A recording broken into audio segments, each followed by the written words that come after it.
पुण्याजवळील दिवे घाट या ठिकाणाहून यावर्षी माऊलीचं दर्शन घेता येणार नाही। दिवे घाटात सध्या मोठ्या प्रमाणात रस्ता रुंदीकरणाचं काम सुरू आहे। या ठिकाणी दरड कोसळण्याची भीती निर्माण झाली आहे। या सगळ्या पार्श्वभूमीवर पुणे पोलिसांनी दिवे घाटात प्रतिबंधात्मक आदेश जारी केले आहेत। या पार्श्वभूमीवर परिमंडळ 4 चे पोलीस उपायुक्त राजकुमार शिंदे यांच्याशी बातचीत केली आहे। आमचे प्रतिनिधी चंद्रशेखर भांगे यांनी।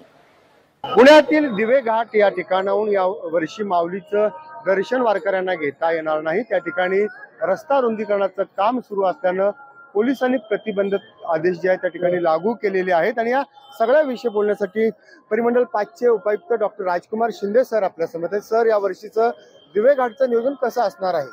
सर्वप्रथम सर्व वारकऱ्यांना भक्तांना पुणे पोलीस दलाच्या वतीनं मी हार्दिक शुभेच्छा देतो। दरवर्षी दिवे घाटामध्ये पालखीचं विहंगम दृश्य पाहण्यासाठी त्या ठिकाणी माथ्यावरती नागरिक गर्दी करत असतात, परंतु आपल्या माध्यमातून मी सर्वांना सांगू इच्छितो की यावर्षी परिस्थिती थोडीशी वेगळी आहे। घाटामध्ये वारकऱ्यांच्या सोयीसाठी रस्ता रुंदीकरणाचं काम नॅशनल हायवेज अथॉरिटी यांच्याकडून सुरू आहे।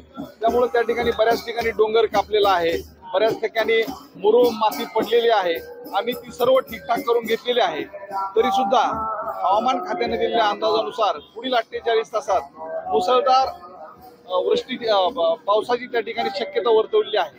म्हणून कुठेही काही अनुचित प्रकार घडू नये यासाठी आम्ही मनाई आदेश जारी केलेला आहे।